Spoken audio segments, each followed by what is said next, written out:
ailemizin üzvü olan milli qəhrəmanımız Yılmar Edilov 2 məzarlı, 2-ci Fəxri Xiyabanda və bir qəbri isə onun, yəni bir hissəsi onun məhz tapılan yerdə, şəhid olduğu yerdə dəfn olunub.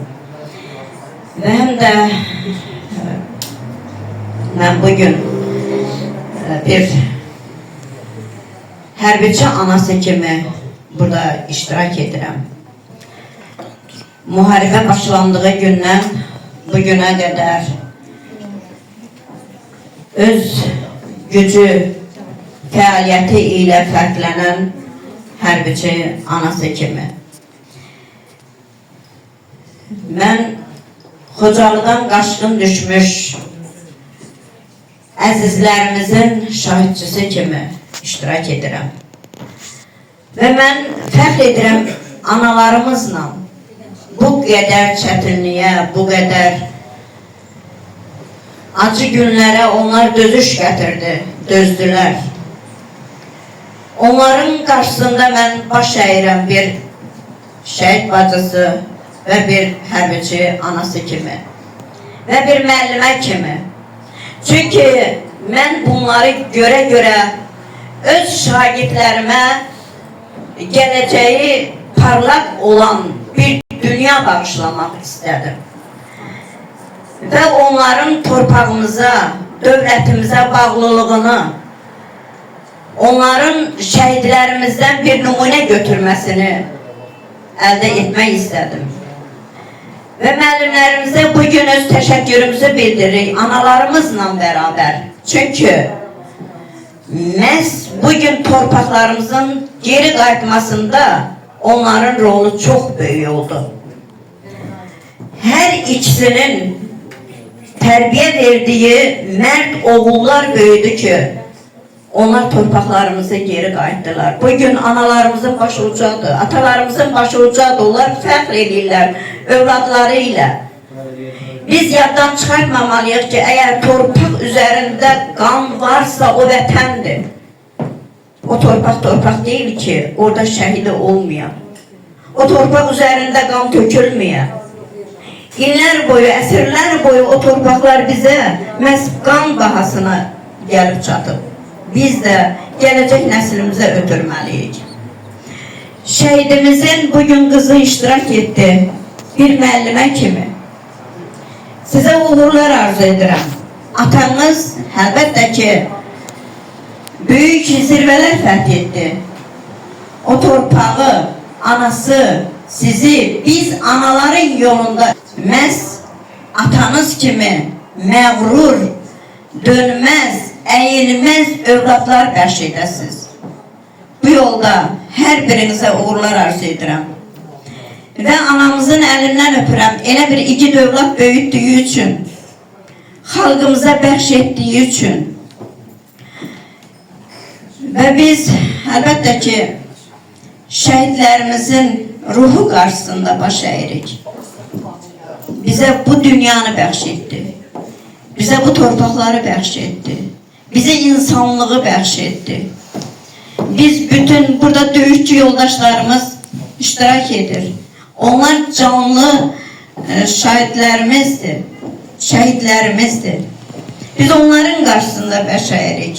Yəni onlar sağlamlığını itirib, bizim yolumuzda itirib. Onlara Allah'tan can sağlığı diləyirəm. Və analarımıza dözümlü olmağı arzulayıram. Dözümlü və səbirli olsunlar. Nə qədər ki yaşayırsınız, oğullarımız yaşayır.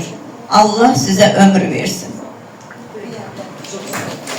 Allah sizə rəhmət eləsin, yerib işliyorsun. Şəhid analarınız, hamınızın əlinizdən öpürəm. Allah sizə can sağlığı versin, ömür versin, sağla sabır versin. Allah sənə dəyməsin ana. Allah sənin canını sağ eləsin. Mən qürur duyuram sənin balalarınla, sənlə. Hamısından qürur duyuram ki, sən mənim hər şeyimsən, anamsan. Harada da olsan, harada da tədbir eləsən, bu boy vaxtı sən hazıram, sənin qulluğunda. İkinci de Allah bizim cənab prezidentimizin canını sağ eləsin. Allah ömür versin prezidentimizə ki, bizi, şəhidlərimizi, bizim qanımızı yerdə qoymadı. Əllərimizin qanını yerdə qoymadı. Şəhid ailələrimizin hamısının başını ucu elədi. Allah sizə dəyməz. Allah şəhidlərimizə rəhmət eləsin.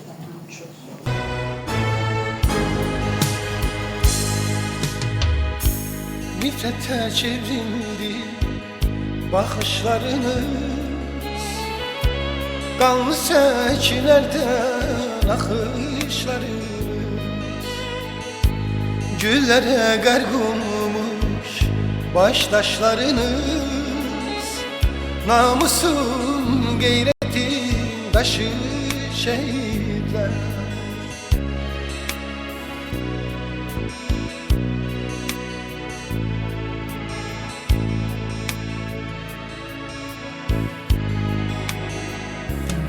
Dünyanı heyrete salan oldunuz, azadlık odunda yanan oldunuz, köçüp yüreklerde kalan oldunuz.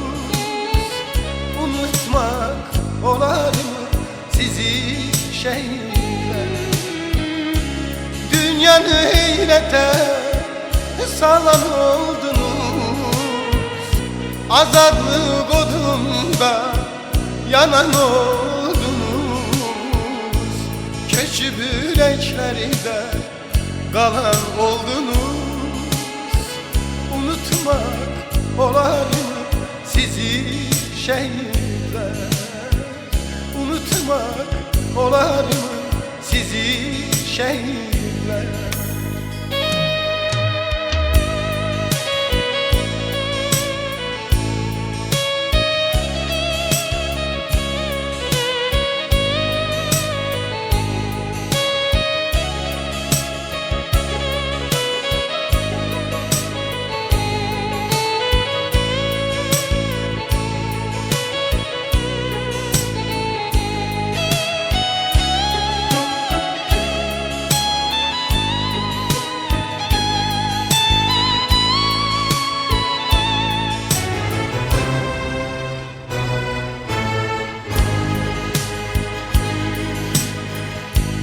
Yerdi köksünüzü namert güllesi,